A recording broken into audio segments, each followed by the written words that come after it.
देवी है ना, ये मेड़ों की देवी कहलाती है।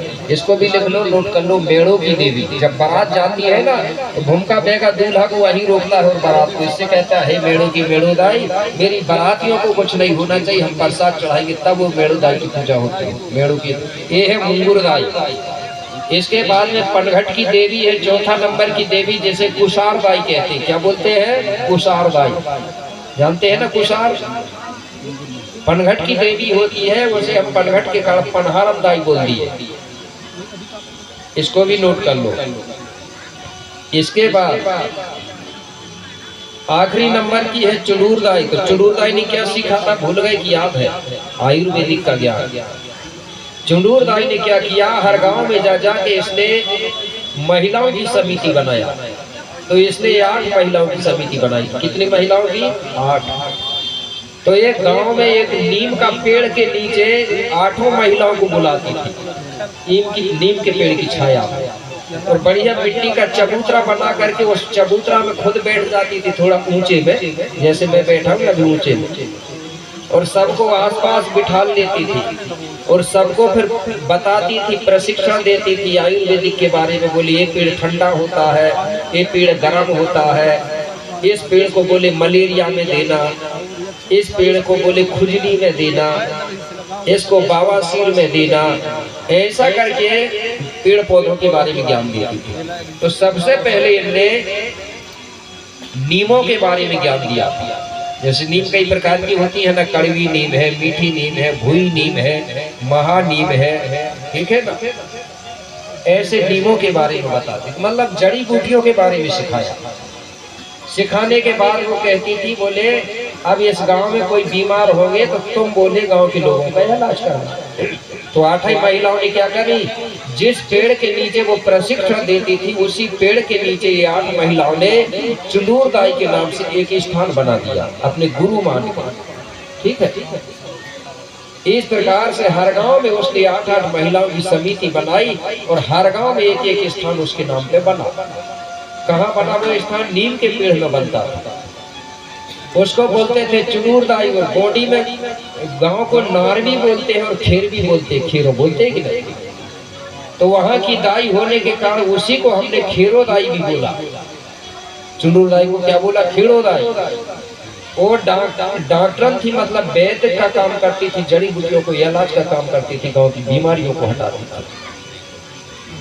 उसी को हम खेरो दाई के रूप में मानते हैं। तो वही देवी है जो आपके गांव में भी होगी, खेरो दाई है कि नहीं? उसका कोई मूर्ति नहीं है, सिर्फ बाना होता है, लोहे का 3 कांटे वाला होता है कि नहीं होता, और पत्थर होते हैं, उसकी मूर्ति नहीं है। अब लोग क्या कर रहे हैं, खेरो दाई के जगह में दुर्गा जी ला के रख दे रहे हैं। खेरो दाई के 2 ही हाथ थे, ठीक है ना, जैसी आज की महिला वैसे वो थी, 8 हाथ नहीं थे। ठीक है, तो मेरे भाई अगर खेरो दाई से दुर्गा जी बनेगी ना, दुर्गा जी बनेगी तो वहाँ मंदिर बनेगा, और मंदिर बनने के बाद भूमका और बेगा का पूजा पाठ का हक खत्म हो जाएगा। फिर दूसरा बैठेगा पूजा के लिए, फिर तुम लोग सिर्फ घंटी बजाते रहोगे। ठीक है, कुछ नहीं मिलेगा। एक कहानी सुन लेना, यूट्यूब में डली है वो, हेरोकोट की गाथा।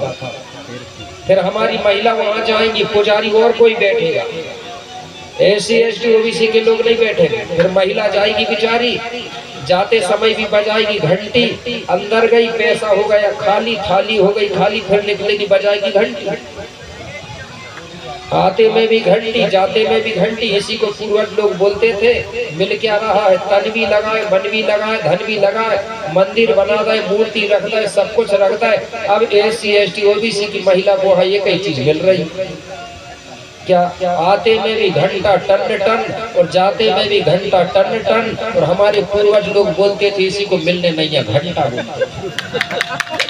ठीक है, और खेरो दाई नाम रहेगा ना तो कोई भी जाके पूजा कर सकता, चाहे कोई समाज का हो, कोई भी समाज का खुद पूजा कर सकता, वो हक और अधिकार है खेरो दाई। और जब दुर्गा जी बन जाएगी मेरे भाई, तो सिर्फ जब तक आप पुजारी लाके पूजा नहीं करवाओगे तब तक पूजा सफल नहीं मानी जाती।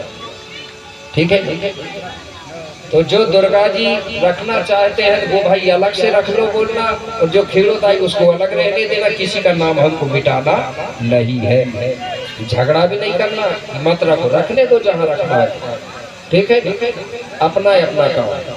इस प्रकार से मेरे भाई साहब, तो आज भी जब जवारे बोलते हैं ना, तो जवारे बोलते हैं खेलोदाई के नाम पे, उसको शीतला भी बोलते हैं कुछ लोग, बोलते कि नहीं जवारे दाई के नाम। अब महिलाएं बोलती, महिलाएं उपवास रहती है, हम गौड़ लोग बोलते खीड़ोदाई शीतलादाई के नाम पे जवारे, और कई महिलाएं कहती काहे को उपवास, बोले मेरा 9 दुर्गा चल रहा है। अब बताइए, गौड़ों की महिला कह रही 9 दुर्गा उपवास, और जवारे बोली खीड़ोदाई के नाम पे। हमारे में उपवास भी नहीं है, कहीं गाथा में लिखा नहीं है उपवास मेरे भाई, लिखा है क्या? कई महिलाएं 9 दिन तक उपवास रह रही है, उपवास जैसे बदल भाव डॉक्टरों के पास जा रही है, बीमार हो गए। क्या काम का उपवास, जब आखिरी में बीमार हो गए, कमजोर हो गया शरीर पर। हमारे में सिर्फ उपवास का समय है, सिर्फ महाशिवरात्रि को, नरका शंभु जिसको बोलते हैं। क्यों है वहाँ उपवास? क्योंकि बाबा शंभु को जहर पिला दिया गया था, तो गौड़ लोग दुखी हो गए। दुख के कारण उन्होंने खाना नहीं खाया था 13 दिन तक।